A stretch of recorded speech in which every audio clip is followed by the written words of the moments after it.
গঙ্গারামপুরে জনকল্যাণ শিবিরকে ঘিরে উত্তেজনা ছড়ালো। সোমবার দুপুরে গঙ্গারামপুর পৌরসভার রবীন্দ্র ভবনের চলা জনকল্যাণ শিবিরে উপস্থিত হন পৌরসভার ভাইস চেয়ারম্যান জয়ন্ত দাস। অভিযোগ, তিনি শিবিরের কাজকর্ম পরিদর্শন করার সময় একদল ব্যক্তি তাকে ঘিরে ধরে চোর চোর স্লোগান দিতে শুরু করেন। পরিস্থিতি উত্তপ্ত হয়ে উঠলে জয়ন্ত দাস রবীন্দ্র ভবন থেকে বেরিয়ে নিজের স্কুটির দিকে যাওয়ার চেষ্টা করেন। অভিযোগ, সেই সময় বিক্ষোভকারীরা তার স্কুটি ঘিরে বিক্ষোভ দেখাতে থাকে। এরপরই কয়েকজন বিক্ষোভকারী তার গায়ে কাদা ছুড়ে দেন বলে অভিযোগ ওঠে। ঘটনার সময় বিজেপি টাউন সভাপতি বৃন্দাবন ঘোষ সহ বিজেপির নেতৃত্ব ঘটনাস্থলে উপস্থিত ছিলেন। পরে তারা জয়ন্ত দাসকে ঘটনাস্থলে বেরিয়ে যেতে সাহায্য করে।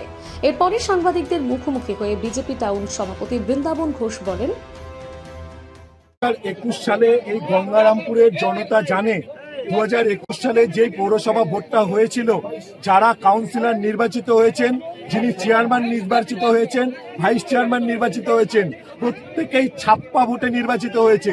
সেই সময় মানুষ সরকারি পক্ষের ভয়ে তরাসে কেউ কিছু বলতে পারেনি। কিন্তু আজকে নতুন সরকার এসছে, বদলের সরকার এসছে, উন্নয়নের সরকার এসছে। সেই সরকারের মানুষ তার মুখের ভাষা বলার স্বাধীনতা পেয়েছেন। সেই জায়গা থেকে সাধারণ মানুষ ওনাকে এই মানে চোর বলে ব্যাখ্যায়িত করেছেন এবং সাধারণ মানুষ, আমরা দলীয় যারা কার্যকর্তা বিজেপির রয়েছি এখানে, তারা তাকে সেফলি তাকে বাড়ি পৌঁছে দেওয়ার রাস্তা করে দেওয়ার ব্যবস্থা করেছি। এটা সম্পূর্ণ সাধারণ মানুষের যে ক্ষোভ, বিগত 5 বছর ধরে এই গঙ্গারামপুর পৌরসভায় যে অনুন্নয়নের ছবি ফুটে উঠেছে, মানুষকে প্রতিশ্রুতি দিয়ে মানুষের প্রতিশ্রুতির যে প্রহসন করা হয়েছে, তার বিরুদ্ধে আজকে এই কার্যক্রম। মানুষ আজকে জেগে উঠেছে, মানুষ বলার ভাষা খুঁজে পেয়েছে। যদিও ঘটনার পরে গঙ্গারামপুর পৌরসভার ভাইস চেয়ারম্যান জয়ন্ত দাস বলেন, গিয়ে ভিতরে ঢুকে দেখলাম যে কি কাজকর্ম ঠিকমতো হচ্ছে কিনা, এবং ফেরার সময় কিছু ছেলে তারা আমাকে ঘিরে ধরে চোর চোর চোর স্লোগান দিতে থাকে।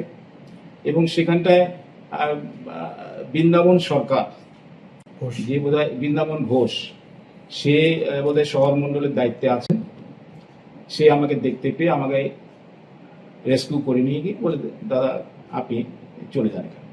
তো আজকে সরকারি প্রোগ্রাম, সরকারের যাতে এই কার্যক্রমটা যাতে সার্থক হয়, সেখানটায় তো এইসব জিনিসটা হওয়া উচিত নয়।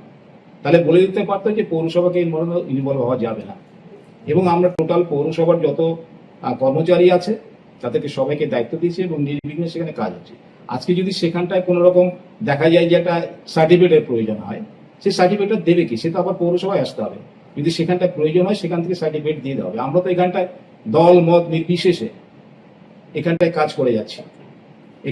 পেছন থেকে আমি যদিও দেখিনি কে করেছে, কে বা কাহারা একটা কাদা ছুঁড়ে মেরেছিল, সেটা আমার জামায় লেগেছিল।